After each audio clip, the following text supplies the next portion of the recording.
I am a Brit in the EU, and I'm tired.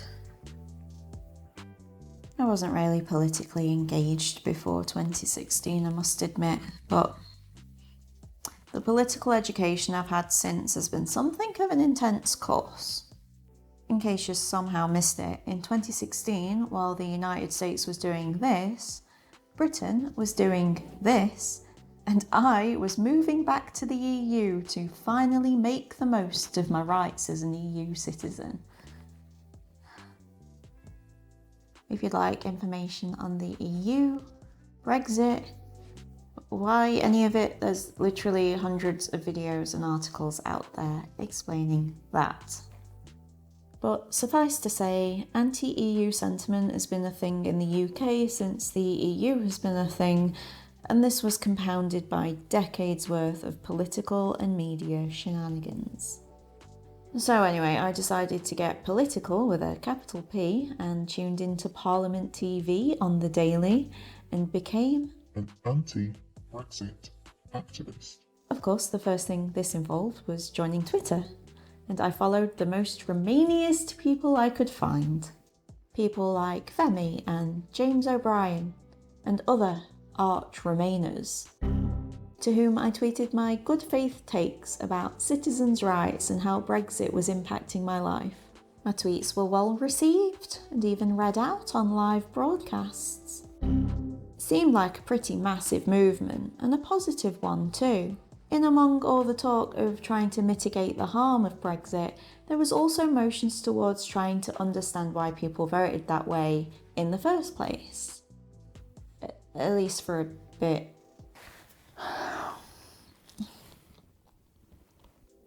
Some people were saying we should have another vote, but most people I think understood that just a repeat referendum wouldn't be of much use without further specificities. And in order to gain further specificities, the UK needed to enter negotiations with the EU, which required the triggering of Article 50, which the UK Parliament did in March 2017.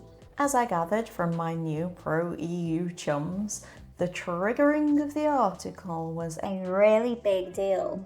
It was the starting gun in the sprint towards hard Brexit. 'Twas the oiling of a slippery slope towards no deal. It was the starting of an unstoppable stopwatch, despite it being known at the time that it could later be revoked and it also being extended a bunch. Didn't consider having to wait to swallow down the dry pretzel before speaking again. As well as being this unstoppable force, the triggering of the article was also proof Jeremy Corbyn was a Secret Brexiteer. Despite, of course, many of the most Remainist of MPs also supporting the vote to trigger Article 50. Then, suddenly, in the political manoeuvre of the century, Theresa the Wheatfield botherer May pulled a surprise election on us to bolster her majority so that she might pass whatever agreement she brought back from the EU. At that time, Labour under Jeremy Corbyn stood on a platform of negotiating a soft Brexit, one which would have meant almost no negative impact to people's lives, while Theresa May was chatting all o'er about how no deal might be okay actually. Labour's almost success at that GE, and I do mean almost, Labour only had to win just over 2,000 votes in key seats in order to have been the party to form government. Their almost success came as a surprise to most people, but to me it was an inspiration. Despite the loss, the Tories were weakened, and I gained hope that millions of people were willing to vote for a brighter future presented by a self-declared socialist. Surely, I thought, the momentum gained by this will continue. With enough focused support on Labour and against Theresa May, we may have hope of mitigating this yet.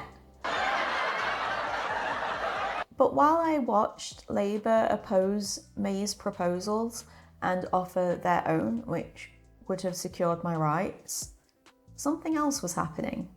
I was being told that the thing that I was watching happening was not happening. by the very people I joined Twitter to follow.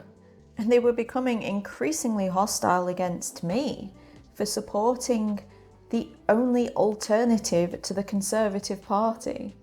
The public figures and influential accounts who had previously been liking and retweeting my tweets, using my Brit in the EU status to prove their points, started quote tweeting me, blocking me, and insulting me.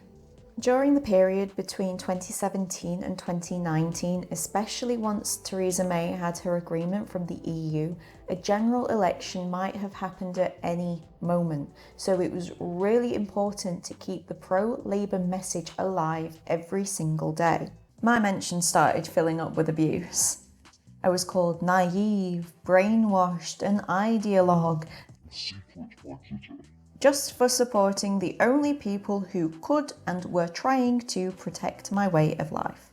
As Theresa May had no majority in Parliament, her withdrawal agreement was voted down. This could have been good news. Time to change the agreement to one which was more sensible, which ignored Theresa May's silly red lines and didn't harm millions of people. Speaking of red lines, I remember the EU having a few red lines of their own. I was promised that the EU would never agree a deal which would harm citizens' rights, that Theresa May was screwed, that she'd never get an agreement out of the EU. But anyway, mitigating the agreement on offer was not the message coming from Remain activists. Now, apparently, was the time for a people's vote. All attention was on Jeremy Corbyn to back a people's vote. Another general election was impossible, they said. A waste of time trying to get one, they said. Trying to get the Tories to agree to a people's vote, though, that apparently that's a winning way to spend your time. And anyway, I had questions. Corbyn did end up doing what they and the majority of Labour members wanted and tried to get a second confirmatory referendum in Parliament, like a few times. But it was never clear to me what would go on the ballot in this people's vote. These calls started coming in after Parliament had just, and I mean earlier that evening, just voted down the withdrawal agreement for good reasons. It was bad. I mean, it was much better than the one that Johnson ended up getting, but millions of people's ways of lives were at risk from Theresa May's deal, and I was happy it was voted down. I asked everyone I could on Remain Twitter what they wanted on the ballot of this referendum, what they had to have now, because the thing was, the opinion polls for Leave or Remain were never really clear. Remain did have a slight lead through 2017 to 19, but just like they did leading up to the Brexit referendum. And when you took into account the wouldn't votes and the don't knows, I wouldn't have bet money on Remain winning, put it that way. And so my opinion was, if there was to be another vote, then the deal on the ballot needed to be sensible. And this was when I was told in no uncertain terms that the EU would never renegotiate with Corbyn, and besides, there is no such thing as a sensible Brexit. I was being accused of ideological purity by people who were calling the thing they voted for in 2017 as bad as any other kind of Brexit, and to even suggest supporting it to be a betrayal of the Remain cause. And anyway, they said, a single markety, customs union-y Brexit wasn't really Brexit. The Brexiteers would never accept it, so there's no point, they said. Except millions of Leavers did accept it in 2017, and when Nigel Farage was chatting all about being like Norway. To me, there was a massive contradiction at the heart of the message from the People's Vote campaign. On the one hand, any attempt by Corbyn to talk to May to try and mitigate the possible harm, this was seen as him trying to help her deliver Brexit. You're a con man, Jeremy. You support the Tory Brexit, which will devastate the economy, and intend to help them deliver it. Vote Corbyn. Get Tory. #Labour Tory Pact. But implied within the People's Vote message was either voting for Theresa May's deal to pass through Parliament or running the massive risk of putting no deal on the ballot. Something which Caroline Lucas of the Green Party even suggested. I was astounded at how strong the assumption was that Remain would just win this time. And the thing was, the main Remainer activists weren't exactly trying to change minds about Brexit. That Femi's project, Our Future, Our Vote, they were explicit on their original website about how what they are aiming to do is convince Corbyn to back a People's Vote. Not to convince people to vote Remain this time, not to convince people who voted Leave that maybe a People's Vote would be a good idea. Literally just to force Corbyn to adopt a policy of a People's Vote. Something which Jeremy Corbyn unilaterally was unable to do. He supported amendments for it in Parliament, but the Labour leader does not get to decide policy for the Labour Party. That's not, nor has it ever been, how the Labour Party works. And that seemed to be the gist of all the Remain campaigns at the time, solely focused on Labour, absolutely in no way trying to reach out to people who voted Leave. I said before that the majority of Labour members wanted another vote, but that's members. Paid up, card-carrying members like I was. Labour voters, on the other hand, were an entirely different story. The majority of the seats Labour held had voted Leave.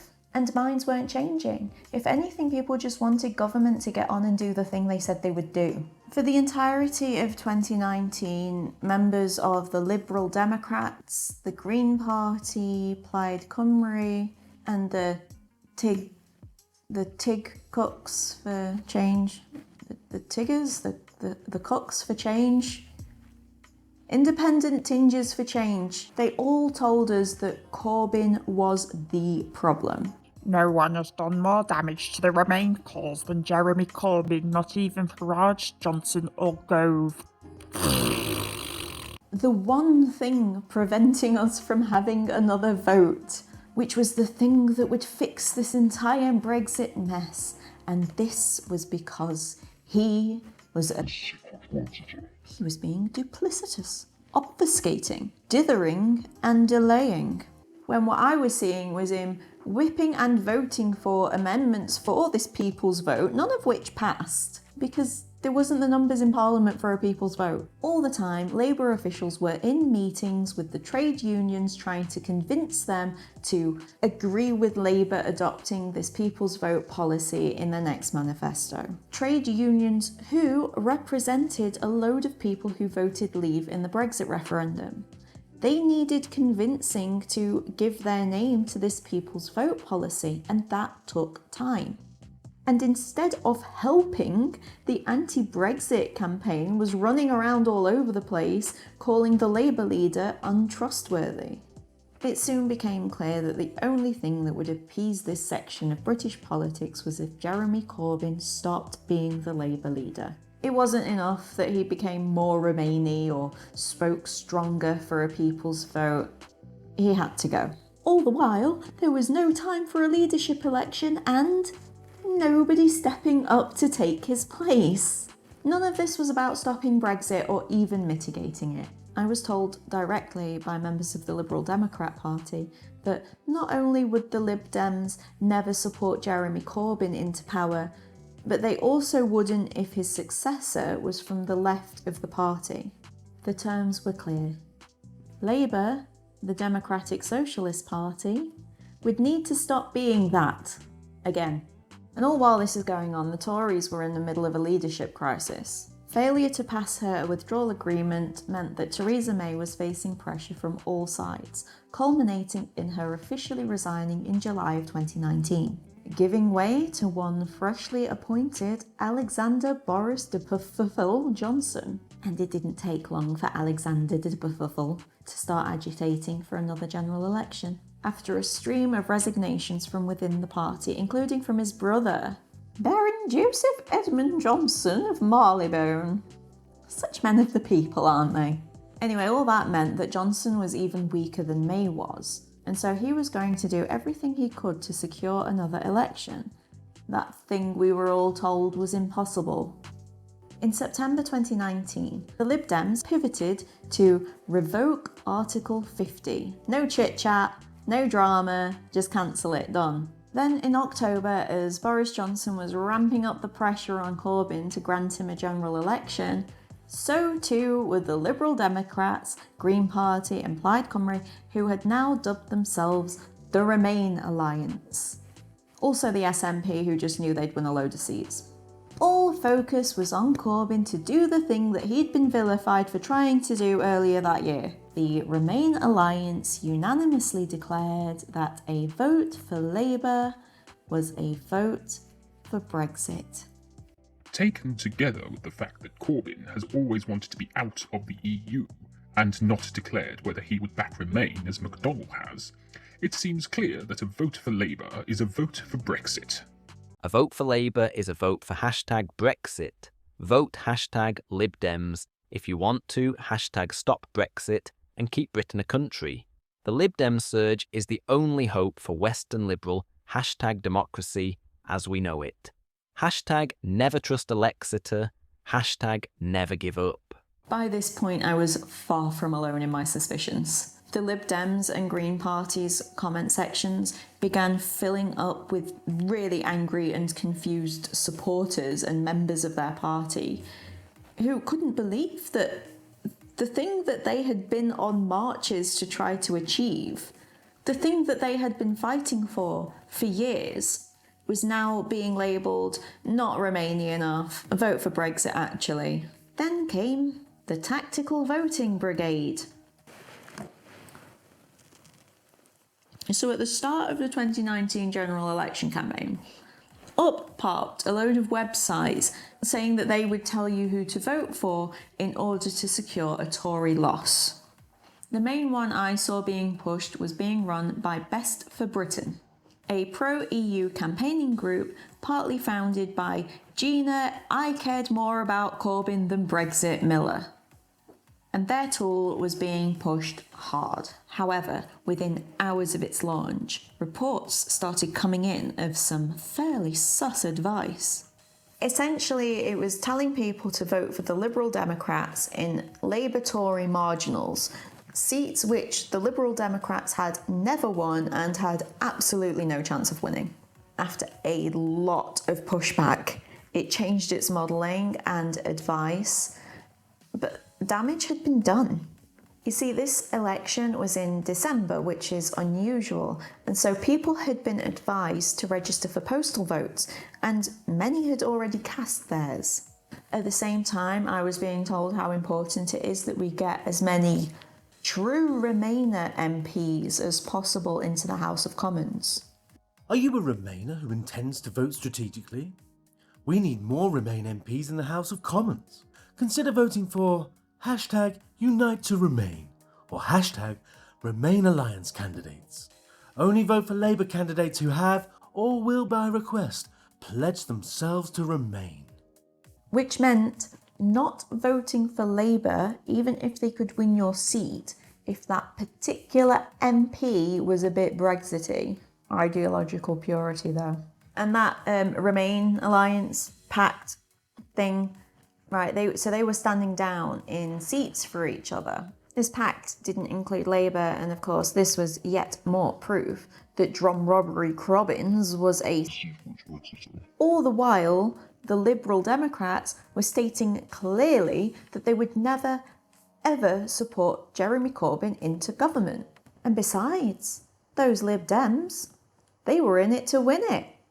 For some reason, Jo Squirrelbane Swinson thought she could get away with going around saying she could be the actual Prime Minister, while polling at 11% and running on a platform which was essentially a big f*** you to half the electorate. Oh, and skills wallets. Running on a campaign which was fueled exclusively by extremely misplaced hashtag girlboss energy, the Liberal Democrats were spamming households across the country with bar charts that PragerU would reject as silly. The point being, shenanigans abounded. Tomfoolery ran amok. Hardly any of the actions by Team Remain did anything at all except for harm Labour's chances.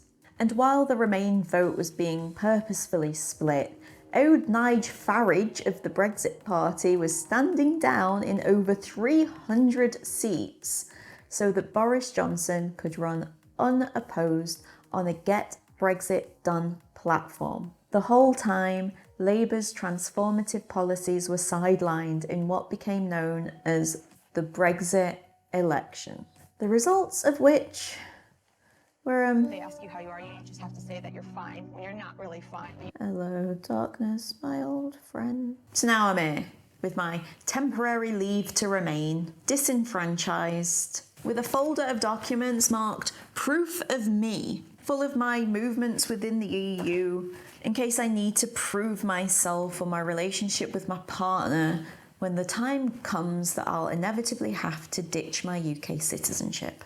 Looking in from the outside as the worst Tory government ever tears apart my home, and as the policies which would have transformed the lives of my loved ones are confined to history by a new Labour leader who too seems to love punching left. I'd best get learning German.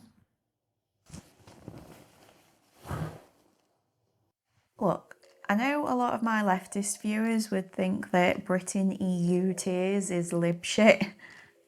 I get it. Much as one can be against the actions of the US state, but still feel as if certain aspects of its constitution are worth standing for, that's kind of how I feel about the EU. The perforation of national borders, for example, is just going to be a necessary thing in our climate-doomed future. But this video isn't about the EU or the implications of Brexit. It's about the Lib Dems. Sorry, it's about the duplicity of centrists. While I was always somewhat left-leaning, it was always in a kind of liberal, not really thinking things through kind of way. The thing that leaned me left was the financial crisis and particularly the response to it. But the thing that booted me all the way in was the response to Corbyn. Under him, Labour weren't offering radical leftist policies. I mean, geez, some of the policies are even being discussed by the political right at the minute. He was offering a social democratic manifesto, which would have been seen as bog standard in many of our neighbouring EU countries, but it would have been transformative for the UK. His foreign policy alone would have been a pretty decent step away from the status quo. They would have done an audit on the impact of British colonialism internationally. They would have allowed the Chagos Islanders to return home. They would have halted arms sales to Saudi Arabia and Israel. They would have immediately recognised the state of Palestine. And they would have placed peace, diplomacy, and anti-imperialism at the very heart of UK foreign policy. And that's just to name a few things. Go and check out their manifesto in the link below. A government for the many, not the few. One which actually cared about not letting its citizens die unnecessarily. One which wanted to promote peace and justice. One which wanted Britain to recognise its place in the world and its history. And one which would have made it so much harder for corruption and theft of public resources. I thought all that was stuff that Libs were supposed to like myself, but I guess that was just me. If you're not from the UK, you might not get how concerted the efforts against Labour circa 2016 through to 2020 actually were. It was from all directions. It was constant. Every single day, the main character of all the news was Jumble Rob Crobbins and what's he up to now? Not stopping Brexit, being a Czech spy, spreading Russian propaganda for saying that the Tories will probably use Brexit to further privatise the NHS, being an existential threat to British Jews, being a terrorist sympathiser, inviting North Korea to nuke the UK, nationalising sausages? Nationalising sausages. That was the thing. All of this you might expect from the political right. After all, your political enemies will attack you no matter what, won't they? If mitigating the harm of Brexit or even stopping Brexit was the actual point of the behaviours of the loudest Remain and People's Vote campaigners, then nothing they did made sense at all. Making this huge, constant drama about the twice elected leader of the opposition's personality while he's offering your dream policies on a platter, make that make sense. Whereas, if the point was to ensure that the left would not keep control of the Labour Party and would be kept as far away from political power as possible for as long as possible, well, then things start to add up. I don't think I'll ever forgive those who used Brexit, who used Remain, who used people like me as a stick with which to beat the left. And I'm sure I'm not alone.